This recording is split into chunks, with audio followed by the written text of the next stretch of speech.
Assalamualaikum warahmatullahi wabarakatuh. Alhamdulillahi rabbil alamin wa bihi nasta'in ala umuri dunya waddin. Asyhadu an la ilaha illallah wahdahu la syarika lah wa asyhadu anna Muhammadan abduhu wa rasuluh la nabiyya ba'dah. Raditu billahi rabba wa bil islami dina wa bi Muhammadin nabiyya wa rasulah. Ma'asyiral muslimin rahimakumullah. Mari kita mengucapkan alhamdulillahirabbil alamin sebagai bentuk tanda kesyukuran kita kepada Allah Subhanahu wa taala. Kemudian kita bersalawat kepada Rasulullah sallallahu alaihi wasallam dengan ucapan Allahumma shalli ala Muhammad wa ala ali Muhammad. Kaum muslimin dan kaum muslimat rahimakumullah. Allah Subhanahu wa taala telah menurunkan Al-Qur'an kepada Rasulullah sallallahu alaihi wasallam yang diperuntukkan untuk umatnya kita. Maka dalam beberapa firman-Nya Allah meminta kita untuk mempelajari, mentadabburi ayat-ayat Al-Qur'an ini. Kita baca umpamanya dalam surat An-Nisa ayat 82. Afala yatadabbarunal Qur'an walau kana min indi ghairillah lawajadu fihi ikhtilafan katsira. Maka apakah mereka tidak memperhatikan Al-Qur'an? Sekiranya Al-Qur'an itu bukan dari sisi Allah, tentu mereka mendapatkan pertentangan yang banyak di dalamnya.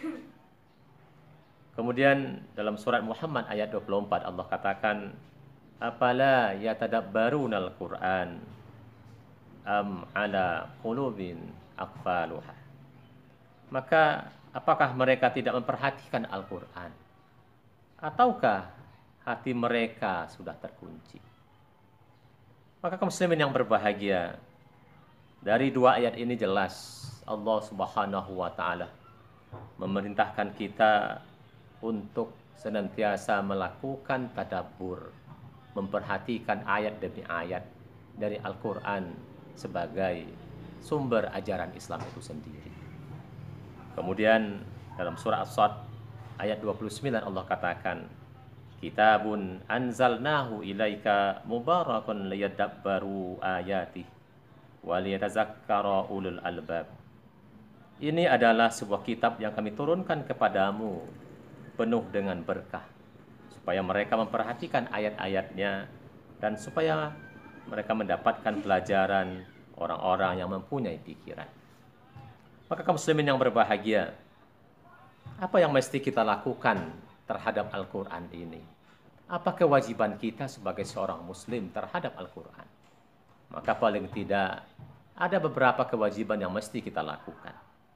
Yang pertama kaum muslimin yang berbahagia adalah mengimani seluruh isi Al-Quran itu. Ini kewajiban kita pertama.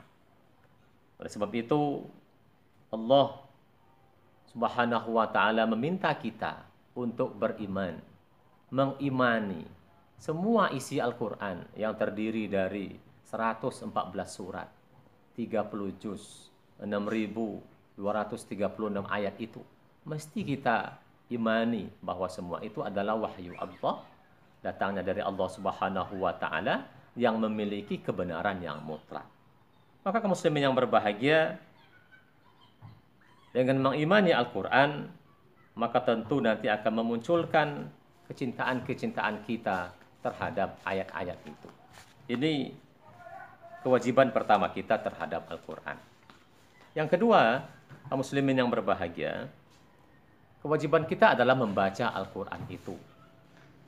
Maka Ramadan sebagai syahrul Quran, tentu kita akan selalu membaca ayat demi ayat dari Al-Quran ini. Dan sedapat mungkin bisa mengkhatamkannya pada bulan Ramadan ini. Kalau kita coba baca riwayat-riwayat atau juga apa yang dilakukan oleh para salafus saleh, para imam mazhab, atau juga umpamanya Imam Syafi'i, itu dia bisa menghatam Quran selama 1 bulan ini, bulan Ramadan itu sebanyak 60 kali. Luar biasa kaum muslimin yang berbahagia. Maka kita berapa kali bisa kita khatam Al-Quran itu? Maka Rasulullah SAW dalam sebuah hadisnya dari riwayat Ibnu Abbas, Rasulullah SAW adalah orang yang paling pemurah berbuat kebajikan, terutama di bulan Ramadan. Karena setiap tahun Jibril selalu menemui beliau tiap-tiap malam hingga habis bulan Ramadan. Rasulullah SAW memperdengarkan bacaan Al-Quran kepadanya dan Jibril menyimaknya.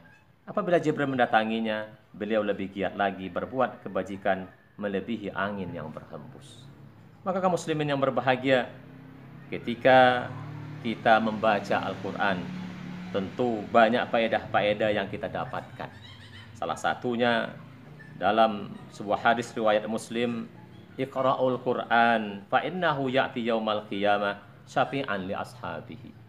Bacalah Al-Quran, karena Al-Quran akan memberikan syafaat kepada sahabat-sahabatnya yang membacanya. Maka kaum muslimin yang berbahagia, kalau kita membaca Al-Quran, maka sedapat mungkin bacalah dengan bersuara. Paling tidak, suara yang bisa didengar oleh telinga kita sendiri. Karena bacaan yang terbaik itu untuk diri kita, untuk sel-sel yang ada dalam diri kita adalah bacaan Al-Quran. Maka banyak penelitian-penelitian kaum muslimin yang berbahagia yang sudah membuktikan bahwa bacaan Al-Quran itu bisa membunuh sel-sel kanker yang ada pada tubuh kita. Bahwa bacaan Al-Quran bisa menghidupkan sel-sel yang baik dalam tubuh kita. Oleh sebab itu kaum muslimin yang berbahagia, maka bacalah Al-Quran itu dengan bersuara, paling tidak didengar sendiri oleh telinga kita. Ini kewajiban kita yang kedua. Kewajiban ketiga yang kaum muslimin yang berbahagia adalah memahami isi Al-Quran itu sendiri. Maka nggak mungkin kita bisa untuk mengamalkan Al-Quran kalau kita tidak bisa memahaminya. Maka tentu hal yang mesti kita lakukan setelah kita baca, kita pahami. Kita baca terjemahannya, kita baca tafsir-tafsir kalau ada di rumah kita, dan coba kita pahami apa maksudnya. Maka kaum muslimin yang berbahagia, dengan seperti itu, maka setakat demi setakat, atau sedikit demi sedikit, kita bisa memahami apa maksud Allah dari tuturannya, dari firman-firmannya yang ada dalam Al-Quran itu, yang memang mencoba Al-Quran ini akan memberikan bimbingan bagi kita bagaimana semestinya kita hidup di dunia ini.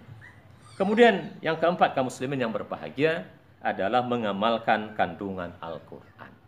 Nah, ini yang nggak kalah penting.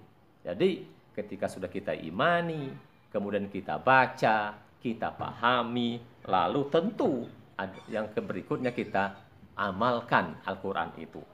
Maka dari sahabat Utsman bin Affan, Rasulullah SAW bersabda, khairukum man ta'allama al-Quran wa 'allamahu.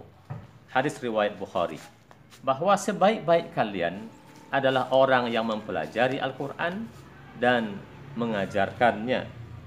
Maka kaum muslimin yang berbahagia, tentu kita akan mampu mengajarkan Al-Quran itu dengan baik kalau kita sudah bisa memahaminya dengan baik.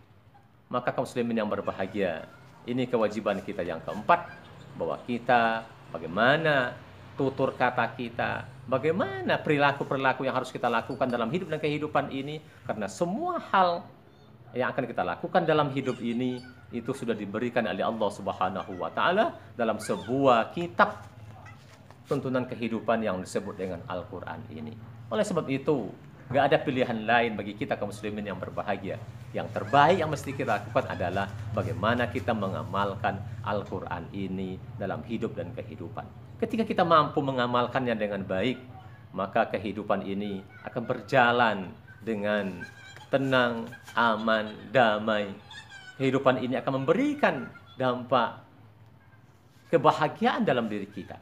Ketika kita bisa bahagia di dunia, insya Allah kebahagiaan akhirat akan bisa kita raih. Oleh sebab itu kaum muslimin yang berbahagia, Al-Quran diberikan oleh Allah adalah kebutuhan kita. Adalah dalam rangka memberikan asupan atau gizi atau makanan atau kebutuhan dari jasmani kita dan rohani kita. Oleh sebab itu kaum muslimin yang berbahagia, bagaimana mestinya kita hidup, maka tidak ada pilihan lain. Kita mesti pedomani Al-Quran, amalkan dia dalam hidup dan kehidupan. Dan yang terakhir, kaum muslimin yang berbahagia, tugas kita atau kewajiban kita terhadap Al-Quran ini adalah bagaimana kita membelanya. Ini tugas yang terakhir yang harus kita lakukan. Kalau ada orang yang menghina, ada orang yang mencoba meremehkan, menghina ayat-ayat Allah ini, maka sebagai seorang muslim, sebagai umat yang beriman, tugas kita adalah kewajiban kita membela Al-Quran itu. Inilah yang mesti kita lakukan kaum muslimin yang berbahagia. Maka sempena Ramadan sebagai Syahrul Quran, marilah kita hidup bersama Al-Quran. Marilah kita kembangkan budaya-budaya, nilai-nilai yang sudah diberikan oleh Allah kepada kita, bagaimana kita menata kehidupan, baik kehidupan pribadi, kehidupan keluarga, kehidupan masyarakat, ataupun kehidupan dalam berbangsa dan bernegara, semuanya sudah diatur dengan baik oleh Allah melalui Al-Quran ini.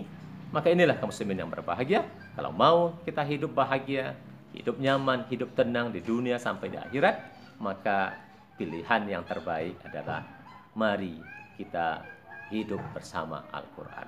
Nasrum minallah wa fathun qarib wa basyiril mu'minin. Wassalamualaikum warahmatullahi wabarakatuh.